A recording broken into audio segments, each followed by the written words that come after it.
놀라운 축복의 비밀 하신 말씀은 마태복음 제22장 10절에서 14절의 말씀입니다. 종들이 길에 나가 악한 자나 선한 자나 만나는 대로 모두 데려오니 혼인잔치에 손님들이 가득한지라. 임금이 손님들을 보러 들어올 때 거기서 예복을 입지 않는 한 사람을 보고 이르되, 친구여, 어찌하여 예복을 입지 않고 여기 들어왔느냐 하니, 그가 아무 말도 못하거늘 임금이 사환들에게 말하되 그 손발을 묶어 바깥 어두운 데에 내던지라. 거기서 슬피 울며 이를 갈게 되리라 하니라. 청함을 받은 자는 많되 택함을 입은 자는 적으니라. 아멘. 교회론 제 25번째 시간입니다. 교회의 신부단장 5번째 시간으로 예복을 입지 않으면 쫓겨난다 라는 말씀이 제목이 되죠. 어린 양 예수 그리스도의 아내로서 신부로서의 교회가 바로 교회 믿음으로 구원받은 하나님의 자녀들, 바로 성도들이 바로 교회죠. 그런 교회 공동체가 바로 새천성 예루살렘의 천국의 모형입니다. 그래서 신부가 단장이 됐다, 신부가 예비되었다 하는 그런 말씀을 통해서 신부 단장의 첫 번째는 일단 우리 성도들은 일단 정결해야 된다라는 거죠. 깨끗한, 정결하고 청결하고 순결한, 성결한 마음과 생각이 되어야 된다. 말과 행동이 되어야 된다. 그런 말씀을 드렸고, 두 번째로 이제 정결해졌으면 예수 그리스도의 향기가 나야 된다. 이 말씀과 기도와 성령의 충만함으로 예수 향기 날리는 삶이 되어야 된다. 그 다음에 이제 정결하게 하고 그리스도의 향기가 났다면 이제 속옷을 입어야 됩니다. 속옷은 바로 원수 갚는 것을 하나님께 맡기고 오히려 원수를 사랑하여 원수를 위하여 축복 기도하고 원수를 불쌍히 여기는 그런 믿음의 자리에 들어가는 것이 바로 속옷을 입는 것이다. 그 다음에 이제 겉옷을 입어야 되는데, 겉옷은 바로 예수 그리스도로 옷 입고 의의 겉옷, 바로 율법 외에 다른 하나님의 한 의가 나타나서 오직 예수 그리스도를 믿는 믿음으로 구원받는 구원의 옷을 입고 거기에 더하여 공의의 겉옷을 입어야 된다. 이제는 공의를 행하고 정의를 행하고 인자를 사랑하며 겸손히 하나님과 함께 동행하는 바로 공의의 겉옷을 입어야 된다라고 말씀을 드렸습니다. 그런 다음에 이제 신부 단장의 최종 목적은 바로 예복을 입어야 됩니다. 결혼 예복이죠. 신부로서의 혼인 예복을 입어야 됩니다. 신부로서의 혼인 예복을 입기 위해서는 이제 금반지나 또한 목걸이, 귀걸이, 각종 보석으로 치장을 하고 결혼 예복, 혼인 예복, 특별한 예복을 입어서 그 예복을 입고 혼인잔치를 하게 되는 것이죠. 그래서 혼인잔치를 하게 되는 바로 신부로서의 신부 단장의 개념으로 보게 되면은 신부가 입는 결혼, 혼인 예복이 되는 것이고, 오늘 본문의 말씀에서 보면은 마태복음 22장에 있는 말씀으로 보게 되면 바로 천국은 바로 혼인잔치에 초청을 받은 손님들과 같다라고 비유를 하셨습니다. 그래서 혼인잔치에 손님을 초청했는데 기존 초대장을 보낸 손님들이 논으로 밭으로 자기 일에 바빠서 못 온다고 합니다. 그래서 혼인잔치에 자리가 모자르니까 가서 악한 자나 선한 자나 부한 자나 가난한 자나 누구든지 다 강권하여 데리고 와서 자리를 채우라 라고 했습니다. 그래서 종들이 나가서 다 채우니까 결국은 거기 보니까 예복을 입지 않고 혼인잔치에 참여한 사람이 있었다. 그래서 그 예복을 입지 않은 그런 사람은 쫓겨나고 바로 버림을 받게 된다는 그런 말씀으로 되는 것이죠. 그게 우리가 다 비유의 말씀인데 바로 결혼 예식을 하는 신부로서의 예복, 결혼 혼인 예복을 입어야 되듯이 우리는 혼인잔치에 참여한 자로서는 무조건 참여한 자도 역시 예복을 입어야 된다 하는 그런 말씀이 되는 것입니다. 그래서 우리가 혼인잔치에 참여하는 것으로서는 참여하는 자의 예복이요, 우리가 신부로서의 혼인하기 위한 혼인 예복이요. 그게 같은 예복입니다. 같은 예복인데 하나님께서 어린 양의 아내로서 신부로서의 그 여러 가지 말씀을 주실 때는 신부로서의 결혼 예복이고, 또한 우리가 천국의 비유의 말씀에서 천국은 바로 혼인잔치에 초청받아서 혼인잔치에 참여하는 사람이 입어야 될 예복이다 라는 것입니다. 근데 그 두 가지 개념이 다 같은 개념이고, 또한 그 예복은 같은 예복입니다. 어떠하든지 간에 혼인잔치에 참여하려면 바로 예복을 입어야 된다. 예복을 입는 것이 어떤 것이냐? 결론적으로 말씀드리면 빛나고 깨끗한 세마포 옷을 입어야 된다고 하셨습니다. 바로 성도들의 올바른 행실이다. 믿음으로 구원받은 하나님의 자녀가 되었다면, 구원의 옷을 입었다면 이젠 공의의 겉옷을 입듯이 예수 그리스도의 향기가 나야 되듯이, 바로 의의 겉옷이 입어야 되듯이, 바로 긍휼과 자비와 오래 참과 사랑과 그런 온유의 옷을 입어야 되듯이 바로 성도들의 올바른 행실이 나타나야 된다.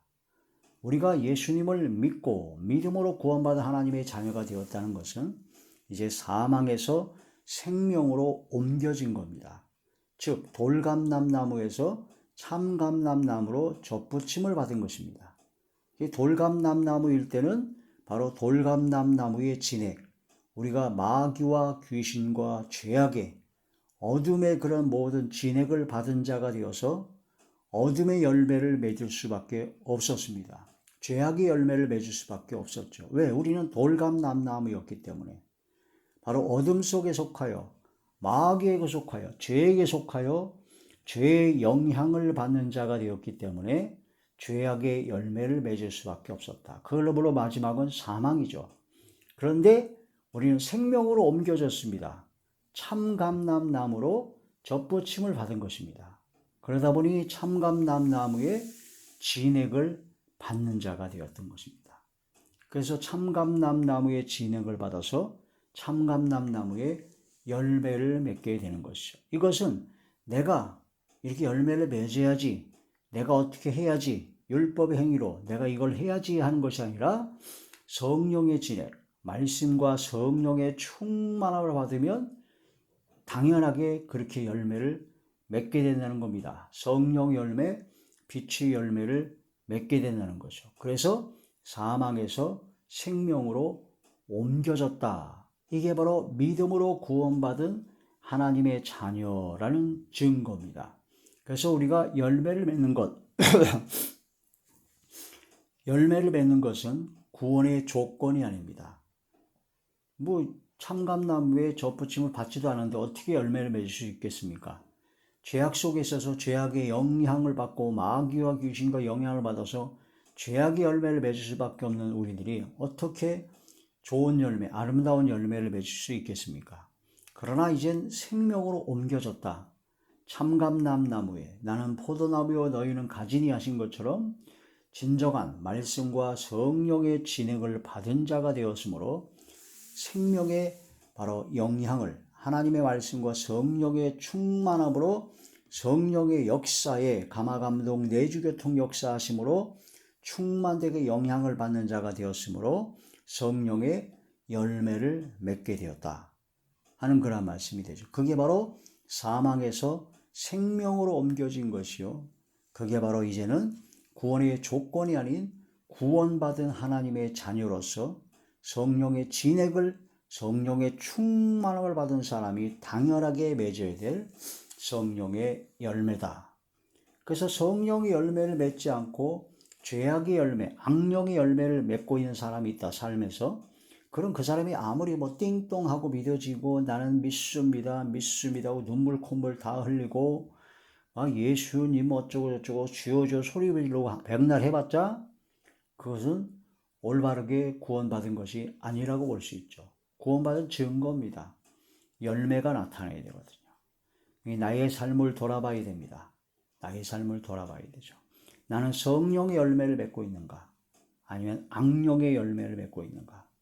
속히 회개하고 돌이키고 성령의 충만함을 다시 받아서, 그래서 긍휼하심과 때를 따라 돕는 은혜를 얻게 하여 은혜의 보좌 앞에 담대히 나아가라 하신 것처럼 믿음으로 다시 나아가 성령의 충만을 받고 성령의 열매를 맺어야 된다는 거죠. 그게 바로 성도들의 옳은 행실이다라는 겁니다. 바로 빛나고 깨끗한 세마포, 바로 예복을 입은 자다. 예복을, 구원의 옷, 예복을 입은 자가 되어야 된다. 입으로만 떠들고 나는 믿습니다, 나는 구원받았습니다, 나는 천국 갈 것입니다, 입으로만 떠드는 것은 아무 소용이 없습니다. 머리로만 띵동 믿어졌다고 해서 되는 것이 아닙니다. 마음으로 믿어져 의에 이르고 입으로 시인하여 구원에 이르니라.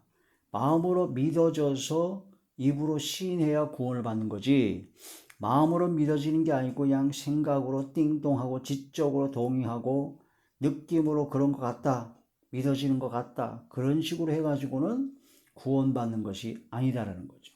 마음으로 진짜 믿어졌다면 입으로 시인하게 되고 삶의 열매가 나타나야 된다라는 겁니다. 왜냐? 참감람나무의 열매의 참감람나무의 진액을 받은 자가 되었으므로, 말씀과 성령의 충만을 받았는데 성령의 열매를 맺지 않는다? 성령 충만 받은 것이 아니죠. 마음으로 믿어졌다. 뭐가 믿어졌냐 이게요. 예수 그리스도께서 십자가에 못 박혀 돌아가신 것이 바로 나의 죄 때문에 돌아가셨다.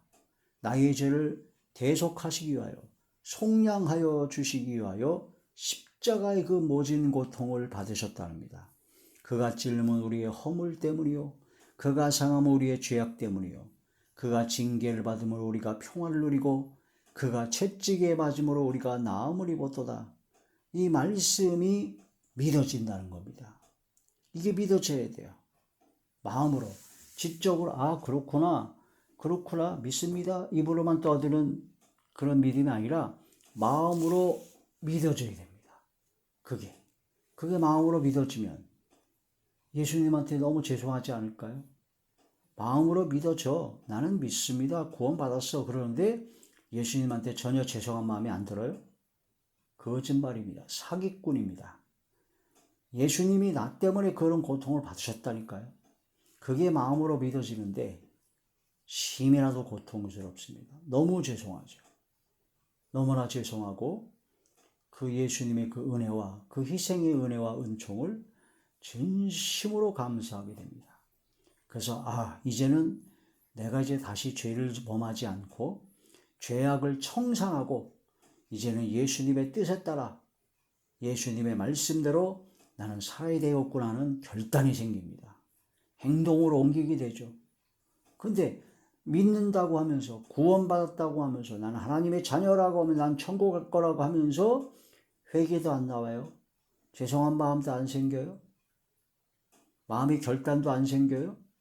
그러면서 예수님이 이미 과거, 현재, 미래의 죄를 다 짊어지시고 가셨기 때문에 나는 이제 미래 질 죄까지 해결되었기 때문에, 해방되었기 때문에 나는 이제 마음대로 죄를 져도 된다? 이건 제정신이 아닌 겁니다. 진짜 믿는 것이 아닙니다. 진짜 믿는다면, 믿어진다면 가슴을 쥐어뜯어야 됩니다. 통회하고 자복하고 회개해야 됩니다. 왜? 어째서 내가 지은 죄값을 내가 죽어야 되는데 예수님께서 나를 위하여 죽으셨나이까? 진심으로 통회하고 자복하는 회개가 진정 나와야 된다는 거죠. 마음과 생각을 돌이키게 되는 것이고 말과 행동이 고쳐져야 되는 게 진짜 회개입니다. 삭개오가 예수님을 만났을 때 저희 재산의 모든 절반을 다 가난한 자에게 나눠주겠고 토색한 일이 있으면 내가 4배를 갚겠습니다 라고 예수님께 고백한 그것이 바로 진짜 회개입니다. 고쳐지는 겁니다. 말과 행동이 고쳐지는 게 회개입니다. 입으로만, 마음으로만, 생각으로만 돌이키는 것은 회개가 온전한 회개가 아닙니다. 절반의 회개죠. 말이 고쳐져야 되고 행동이, 삶이 고쳐져야 됩니다. 그게 온전한 회개다.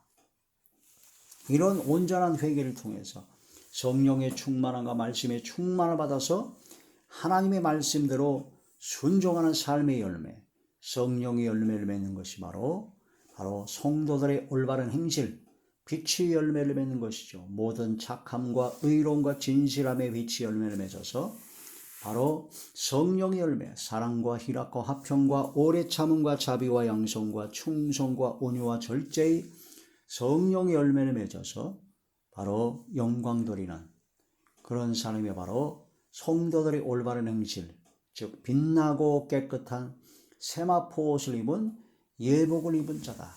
그래서 혼인잔치에 참여할 수 있는 예복을 입는 자가 되는 것이고, 어린 양 예수 그리스도의 아내로서 신부단장으로서의 예복을 입은 자가 된 것이다 하는 거란 말씀이 되는 것입니다. 교회의 신부단장, 예복을 입지 않으면 쫓겨납니다. 청함을 받은 자는 많되 택함을 입은 자는 적다라는 것을 깨달아야 됩니다. 하나님께서는 누구나 모든 사람에게 거저 주신 은혜로 구원의 길을 활짝 열어주셨습니다. 에베소서 1장 6절에 보면 거저 주시는 바 그의 은혜의 영광을 찬송해야 된다 하는 그런 말씀이 되는 것이고, 디모데전서 2장 4절에 보면 모든 사람이 구원을 받고 진리를 아는 데 이르기를 원하신다라고 말씀을 하셨습니다. 마태복음 11장 28절에 보니까 수고하고 무거운 짐진 자들아 다 내게로 오라 내가 너희를 쉬게 하리라 하고 주님께서 말씀하셨습니다. 다 올 수 있습니다. 어느 누구나 다 청하시는 거예요. 악한 자나 가난한 자나 부족하고 아무 누구든지 다 옵니다. 다 와서 새롭게 변화를 받으라는 거죠. 믿음으로 구원받은 자는 사망에서 생명으로 옮겨졌다고 했죠. 요한복음 제5장 24절에 그렇게 돼 있고, 로마서 제11장 17절에 참감람 나무 뿌리에 진액을 이제 함께 받는 자가 되었으므로 참감람 나무에 열매를 맺게 되는 것이다. 요한복음 15장에 나는 포도나무여 너희는 가지니 그런 말씀이 되는 것이죠. 로마서 8장 2절의 말씀 보니까 그리스도 예수 안에 있는 생명의 성령의 법으로 이제 우리는 죄와 사망의 법에서 해방된 것입니다. 왜냐하면 사망에서 생명으로 옮겨졌기 때문에 이젠 마귀와 죄악의 영향권에서 벗어나서 오직 말씀과 성령의 충만함으로 영향을 받는 축복된 최상의 참감나무의 가지가 되었으므로 이젠 빛의 열매, 성령의 열매를 맺게 된다 하는 그런 말씀이 되죠. 요한계시록 제19장 7절에서 8절의 말씀을 보시겠습니다. 요한계시록 제19장 7절에서 8절의 말씀. 우리가 즐거워하고 크게 기뻐하며 그에게 영광을 돌리세. 어린 양의 혼인기약이 이르렀고 그의 아내가 자신을 준비하였으므로 그에게 빛나고 깨끗한 세마포 옷을 입도록 허락하셨으니 이 세마포 옷은 성도들의 옳은 행실이로다 하더라. 할렐루야. 성도들의 옳은 행실, 빛나고 깨끗한 세마포, 어린 양의 혼인잔치에 들어가는 바로 어린 양의 아내, 바로 우리 교회 공동체 성도들을 뜻하며 혼인잔치에 참여할 수 있는 모든 사람들은 바로 이러한 예복을, 빛나고 깨끗한 세마포 예복을 입어야 된다. 에베소서 5장 9절에 보면 바로 빛의 열매입니다. 모든 착함과 의로움과 진실함의 빛의 열매를 맺는 것이 바로 예복을 입은 자다. 그러한 사람이 되어서 지난 시간에 말씀드린 것처럼 흰옷, 어린 양의 보혈의 피에 씻어 희게 한 자, 이 모든 빛나고 깨끗한 세마포 흰옷입니다. 이러한 말씀을 통해서 교회의 신부단장, 예복을 입으라. 예복을 입기 위하여 정결하게 씻고 그리스도의 향기가 나야 되고, 속옷을 입어 원수 갚는 것을 하나님께 맡기고 긍휼과 사랑으로 덧입고, 겉옷을 입어서 공의와 정의를 행하는 겉옷을 입고, 성도들의 올바른 행실인 빛나고 깨끗한 세마포 결혼 예복, 혼인 예복을 입는 신부단장을 완성하는, 그래야 예수님께서 다시 오실 때 주님을 영접하는 슬기로운 다섯 처녀와 같은 저와 우리 모두가 되시길 주의 이름으로 축원합니다. 할렐루야.